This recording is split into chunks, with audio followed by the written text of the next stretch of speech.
Hello friends, Vicky Wadhwa red S cricket से हमेशा की तरह आपका थैंक्स। आपकी सपोर्ट का थैंक्स। आप ऐसे ही सपोर्ट करते रहिए, हम वीडियो लेके आते रहेंगे। आज का वीडियो बहुत ही इम्पोर्टेंट टॉपिक पर, थोड़ा लंबा होने वाला है वीडियो। और वीडियो टैग कर दीजिए अपने हर उस प्रोफेशनल बॉलर को जिसको हमेशा ही प्रॉब्लम रहती है, जो आजकल वाइट बॉल क्रिकेट खेलता है, फर्स्ट क्लास क्रिकेट खेलता है, रणजी ट्रॉफी खेलता है। विराट कोहली को टैग कीजिए, बड़े प्लेयरों को टैग कीजिए जिनको प्रॉब्लम रहती है मशीन स्टिच बॉल से, वाइट बॉल से। मेड इन इंडिया बॉल या मेड इन इंग्लैंड बॉल जो होते हैं वो हैंड स्टिच्ड होते हैं 100%। But made in Australia ball जो है वो मशीन स्टिच होता है, जिससे कि वनडे और 2020 की क्रिकेट खेली जाती है। टेस्ट में इंडिया में जो लगती है वो इंडियन मेड बॉल लगती है, इंग्लैंड में मेड इन इंग्लैंड बॉल लगती है, और बाकी तकरीबन हर जगह पे मेड इन ऑस्ट्रेलिया बॉल लगती है, जो कि मशीन से बना हुआ है। और जिसके बारे में जब से वो मशीन स्टिच इंट्रोड्यूस हुआ है, क्रिकेट का फॉर्मेट ही चेंज हो गया है। फॉर्मेट इन द सेंस कि बॉलर के लिए कुछ नहीं रहा है। बॉलर कंप्लेंट करते हैं जी 20 ओवर के बाद उस बॉल में कुछ नहीं रहता, ऐसा क्या है उसमें। मैं ट्राई करूंगा आपको गाइड कर सकूं कि उस बॉल में ऐसा क्या है या क्या नहीं है, क्यों हम उसके पीछे पड़े हुए हैं, जब उसका एक अच्छा खासा alternate made in India balls हैं जो सस्ते भी हैं। 20-20 हजार के बॉल दे रहे हैं। आईपीएल मैच हो, जितनी भी लीगें चलती हैं, 20-20 हजार रुपए का बॉल है वो। प्राइस एक तरफ छोड़ दो, कोई इशू नहीं है, पर क्यों इतने पैसे भी देने और फिर सेटिस्फेक्शन भी नहीं है। बात तो होना कि एक महंगी चीज है और वो अल्टीमेट है, तो पैसे चुभते नहीं है। पैसे भी ज्यादा हैं और जबरदस्ती लगाना भी वही पड़ता है, और फिर कंप्लेंटें भी हैं जिससे कि बॉलरों के लिए कुछ नहीं है। ऐसा क्यों? मैं बताऊंगा कि उसके पीछे वो फर्क क्या है। उनकी सोच है कि मैनुअल लेबर के ऊपर अपनी डिपेंडेंसी कम हो सके, तो इसलिए कुछ नया करे, चाहे वो खराब ही क्यों ना हो। क्रिकेट का सत्यानाश है। 20 ओवर बाद बॉल कुछ नहीं हेल्प करता। हवा में स्विंग हो जाए तो हो जाए, पड़ने के बाद उसमें कोई खासा मूवमेंट नहीं होता, क्योंकि कंप्लेंट करते हो बॉलर आप लोग की सिलाइयां सॉफ्ट हो गई हैं। ग्रिपिंग में इशू आता है क्योंकि सिलाइयों के पल्ले कुछ नहीं रहा। क्यों? मैं आपको बताता हूं। टैग कीजिए बड़े प्लेयरों को, बड़े से बड़े प्लेयरों को टैग कीजिए। मैं ट्राई करूंगा कि आपको समझा सकूं कि एक्चुअली होता क्या है। देखिए, मैं ट्राई करता हूँ। देखिए, जो मशीन हैंड स्टिच्ड बॉल कैसे होता है। हैंड स्टिच्ड बॉल ऐसे सिलाई होता है। ये दो पल्ले मैंने ले लिए, इसको बॉल मान के चलिए। मेरे लग भी सकती है क्योंकि मैं प्रोफेशनल नहीं हूँ।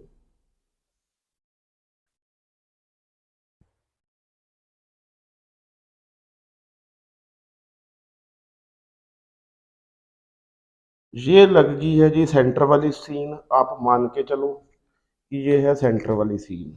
मैं मोटा मोटा आपको करके दिखाऊंगा कि आपको आइडिया हो जाए कि होता क्या है एक्चुअली।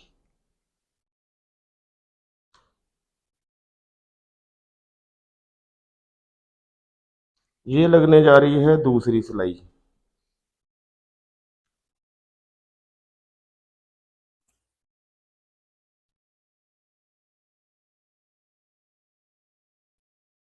ये लग गई जी दूसरी सिलाई।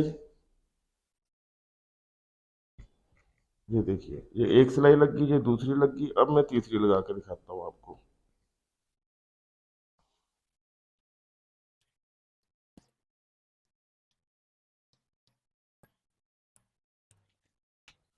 तो ये तीन सिलाइयां लग गई हैं। ये सेंटर वाली, ये दूसरी, ये तीसरी। आप नोटिस करेंगे कि ये तीनों एक दूसरे के साथ अंदर से जुड़ी हुई हैं। ठीक है जी। जैसे बनती है हैंड स्टिच्ड बॉल, जो पूरी तीनों सिलाइयां अंदर एक से जुड़ी हुई हैं। अब मैं आपको बताता हूं मशीन स्टिच कैसे होता है।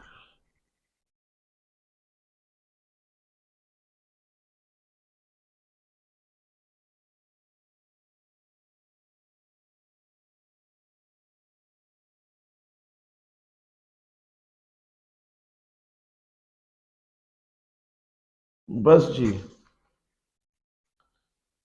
ये है मशीन स्टिच बॉल की स्ट्रेंथ।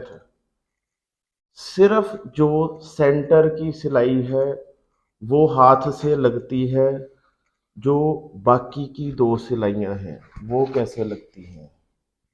देखिए, बाकी की दो सिलाइयां ऐसे लगती हैं, ऐसे,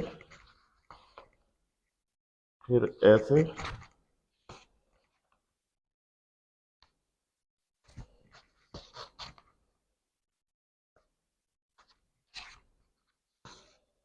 ये तो मैं आपको हाथ से लगा के दिखा रहा हूँ। ये देखो, ये पल्ला अलग है।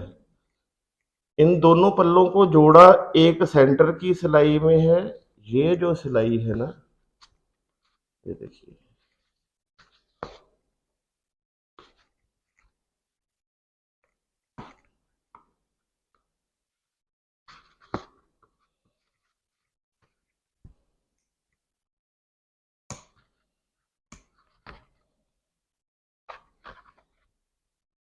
अब मैं आपको समझाता हूँ दोनों में फर्क क्या है। ये मशीन हैंड स्टिच्ड बॉल है, जिसमें तीनों सिलाइयां एक दूसरे के साथ अंदर से जुड़ी हुई हैं। ये है machine stitch ball. Machine stitch ball में सिर्फ सेंटर वाली जो सिलाई है वो हाथ से लगी है, जो ये बाकी की ऊपर की सिलाई है वो मशीन से लगती है। देखिए, ये एक हैंड स्टिच्ड बॉल है, ये हैंड स्टिच्ड बॉल है, ये मशीन स्टिच बॉल है। दोनों में दिखावट में आपको फर्क नहीं लग रहा होगा। मैं आपको बताता हूँ फर्क क्या है। जैसा कि मैंने बताया कि ये जो हैंड स्टिच्ड बॉल है, इसकी तीनों सिलाइयां अंदर से इंटरकनेक्टेड हैं। जैसे कि मैंने आपको करके दिखाया इसमें, ये देखिए, ये अंदर से इंटरकनेक्टेड हैं। ये बॉल ज़्यादा मजबूत रहता है। इसके जो धागे हैं वो ज़्यादा स्टर्डी रहते हैं, क्योंकि आपस में जुड़े हुए हैं। अब आ जाओ मशीन स्टिच बॉल पे। मशीन स्टिच बॉल में, ये देखिए, ये मशीन स्टिच बॉल है। ये जो सेंटर की सिलाई है, मैंने आपको जो लगा के दिखाई कि ये ही हाथ से लगती है। ये जो बाकी दो बाहर की सिलाइयां हैं ना, ये ऊपर मशीन से टापें लगाई गई हैं। पंजाबी में तो उसको टापें ही बोलते हैं। कहने का मतलब कि सेंटर की सिलाई लगा ली, अब बाकी के जो दो बाहर की सिलाइयां ना, ये मशीन के साथ टक टक टक टक टक टक टक टक टक टक टक टक सिलाई बनाई गई है। बॉल सिला नहीं गया है इन दो से, बॉल सिला सिर्फ सेंटर वाले से गया है। ये जो दो बाहर की सिलाइयां हैं ये मशीनी टापे हैं, ये ऊपर ऊपर दिख रही हैं आपको, पर आपस में इंटरकनेक्टेड नहीं है ये। अब इसकी जरूरत कैसे पड़ी? इसकी जरूरत इसलिए पड़ी कि वो सोचते हैं, उनका पहले सारा माल इंडिया में बनता था, बट इंडिया की डिमांड को देखते हुए और लेबर की शॉर्टेज को देखते हुए उन्होंने कहा कि यार सारी चीजें मशीनी हो गई हैं, क्यों ना बॉल भी करें। अब उनकी चलती बहुत ज़्यादा है जी। उन्होंने मशीन स्टिच बॉल इंट्रोड्यूस कर दी अपनी तरफ से, उन्होंने प्रॉपर R&D की। पर वही है कि जिसकी लाठी उसी की भैंस, उनकी चलती बहुत है। उन्होंने अपना इन्फीरियर बॉल ही लगवाना शुरू कर दिया कि मैनुअल लेबर के ऊपर डिपेंडेंसी खत्म हो। उस चक्कर में क्या हुआ, बॉल का सत्यानाश हो गया। कहाँ हैंड स्टिच्ड बॉल की तीनों सिलाइयां अंदर से इंटैक्ट हों। कई कई बार 100 ओवर बाद भी बॉल चेंज होता था, बॉल को कुछ नहीं होता था। इन्होंने अपना बॉल चलाने के लिए पहले तो दोनों एंड से बॉलें लगानी शुरू कर दी। क्योंकि बॉल के पल्ले कुछ नहीं है ना, सिर्फ सेंटर की सिलाई से क्या बॉल होल्ड होगा, और ऊपर से सिर्फ जो साइड की जो सिलाइयां हैं वो सिर्फ टापे हैं। अब उससे नुकसान क्या होता है? उससे नुकसान, दो बड़े नुकसान। देखिए, क्लोज से दिखाइए। देखिए, ये जो हैंड स्टिच्ड बॉल का सेंटर है और मशीन स्टिच बॉल का सेंटर है, आप नोटिस करेंगे कि मशीन स्टिच बॉल का जो सेंटर है वो उभरा हुआ है। उभरा हुआ होने की वजह से ये बॉल, देखिए, ऐसा कभी क्रिकेट बॉल हुआ ही नहीं करता था। ये एक इनिशियल ओवर्स में फास्ट बॉलर को एडवांटेज होता है, जिधर मर्जी आप मूव कर सकते हैं। रीजन की जो इतनी उभरिया हुआ सेंटर है, उससे बॉल की मूवमेंट बहुत होगी। आप पिछले 10 सालों में या 5 सालों में हाईएस्ट ओपनिंग पार्टनरशिप कितनी लगी हैं टेस्ट क्रिकेट में? आई रिपीट कि टेस्ट क्रिकेट में हाईएस्ट ओपनिंग पार्टनरशिप कितने स्कोरों की लगी हैं ऑन एन एवरेज? इससे पहले कितनी की लगती होती थी? आपको आइडिया हो जाएगा कि फर्क क्या है, कि ये बॉल इनिशियली इस उभरे हुए सेंटर की वजह से बहुत हिलता है। अब हुआ क्या? ये सेंटर उभारना क्यों पड़ा? ये सेंटर इसलिए उभारना पड़ा, अपनी कमजोरी को छुपाने के लिए ये सेंटर उभारना पड़ा।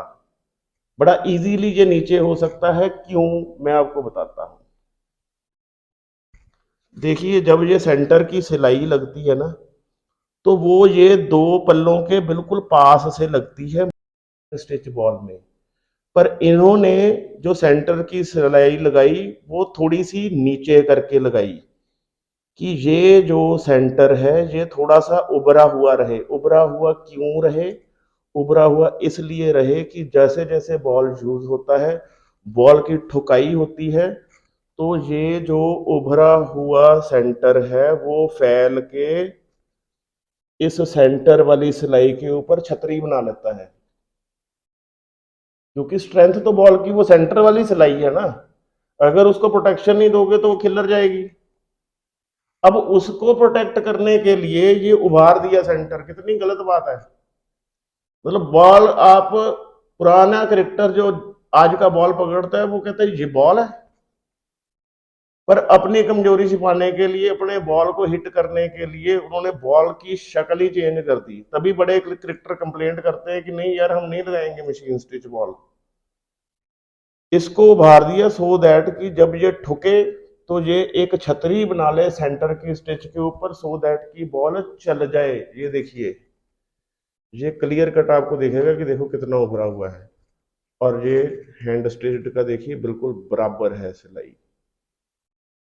अब जैसे जैसे बॉल चलता है, ये जो बाहर की सिलाइयां हैं ये तो ऊपर ऊपर टापे ही है, इंटरलिंक्ड तो लगी नहीं है, इंटरलिंक्ड तो है नहीं है, तो ये स्टिचेस सॉफ्ट पड़ जाते हैं। इसीलिए बॉल जब हवा में तो स्विंग करा लेता है बॉलर, बट ग्राउंड पे पिच पिच के ऊपर जब बॉल पिच होता है तो उसकी मूवमेंट नहीं होती, क्योंकि सिलाइयां सॉफ्ट हो चुकी हुई होती हैं।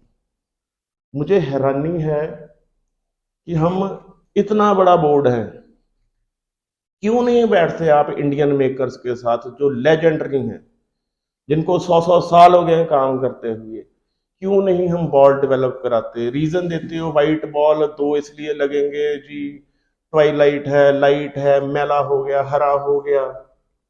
भाई पिंक बॉल से करा लो, लिखा थोड़ी है कि वाइट से कराना है।